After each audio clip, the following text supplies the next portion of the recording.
दिल्ली विधानसभा चुनाव के साथ ही मिल्कीपुर उपचुनाव का मतदान भी बुधवार को पूरा हो गया था। इन दोनों चुनावों पर सिर्फ इन्हीं राज्यों की वंचितों की नहीं बल्कि पूरे देश की नजरें रही। सब एग्जिट पोल के अनुमानों के जरिए जानना चाह रहे थे कि अयोध्या हारने के बाद मिल्कीपुर सीट का क्या होगा।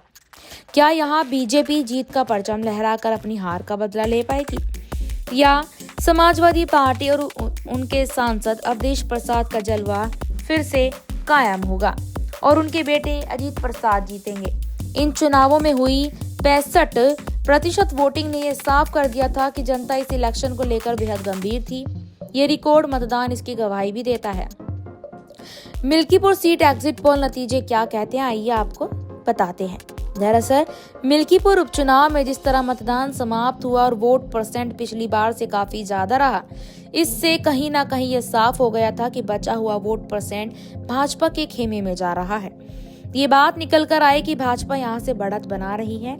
यहाँ के वोटर्स का उत्साह देखकर भी यह बात साफ हो गई।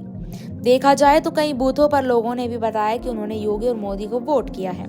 इसकी वजह भी साफ है कि उनको पता है कि देश और प्रदेश में किसकी सरकार है।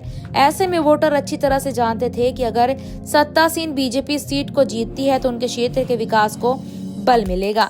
वहीं समाजवादी पार्टी के प्रत्याशी अजीत प्रसाद से लेकर अखिलेश यादव तक की ओर से चुनाव की निष्पक्षता को लेकर उठाए गए सवालों पर स्थानीय पत्रकारों ने दावा करते हुए साफ किया कि उन्होंने ग्राउंड लेवल पर जाकर जाना कि कहीं बोगस वोटिंग नहीं हुई और ना ही कहीं भी किसी को भी वोट डालने से रोका गया। ये सब अफवाहें थी या ऐसे दावे गलत थे। मिल्कीपुर की सीट पर कमल खिलाने का पूरा प्रयास यहाँ की जनता ने किया। लोगों का कहना था कि जिस तरीके से पिछली बार चुनावी बीजेपी को हार मिली थी, वहीं कहीं ना कहीं अयोध्या के लिए नेगेटिव तौर पर देश भर में भी गया, क्योंकि इससे मिल्कीपुर की जनता ही नहीं पूरे अयोध्या वासियों को आलोचनाओं का सामना करना पड़ता था। इसको लेकर कहीं ना कहीं कशिश लोगों के अंदर थी। वो इस कालिक को छुड़ाना चाहते थे। उन्हें पता था कि ये मौका है इस कालिक को धोने का। इस बार भी दिखाना चाहते थे कि हम राम के हैं, तो इस बार राम में होकर और विकास के मुद्दों पर वोट करेंगे, चाहे बुजुर्ग हो या फिर युवा। सभी का कहना था कि हमने जो वोट किया है वो विकास के मुद्दों पर वोट किया और हमारे दामन पर जो कालिक लगी थी उसे मिटाने के लिए किया है।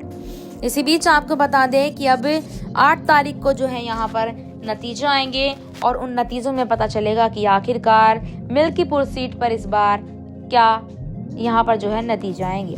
अगर आप मिल्कीपुर सीट पर लेकर कुछ कहना चाहते हैं तो कमेंट सेक्शन में अपनी राय हमें जरूर बताएं। धन्यवाद।